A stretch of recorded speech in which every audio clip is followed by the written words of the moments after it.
పేద పిల్లలు కదా, మీ కూతుర్లతో సమానం. అనుకోవడం కాదు, వంట బాగా చేయండి. అనుకుంటే లాభంలే, వంట బాగా చేయాలి రుచికరంగా. మీ ఇంట్లో చేసుకునేట్టు చేయాలి తల్లి. 200 మంది కదా ఉండేది, మంచిగా చేయాలా. రుచికరంగా చేయండి. నేను మళ్ళా వస్తా. ఈసారి కూడా బాగలేవు వంటలు, రుచికరంగా లేవు అంటే మటుకు మీరు ఇంటికి పోతారు. చెప్తా ఉన్నా, అర్థమైందా?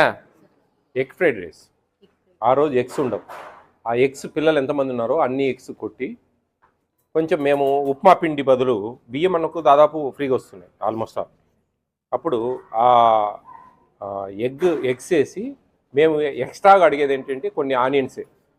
ఇప్పుడు ఉప్మాకు ఆయిల్ వేస్తున్నాం, పోపు గింజలు వేస్తున్నాం.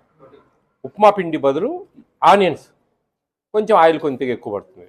అది మొత్తం మంచిగా ఎగ్స్ అన్ని కొట్టేసి బాగా చేసి రైస్ ఉడకబెట్టి దాంట్లో వేసి బాగా కలిదిప్పండి. కలిదిప్పి రేపు మార్నింగ్ పెట్టి మీరు వీడియో తీసి నాకు నీ నెంబర్ ఇవ్వ.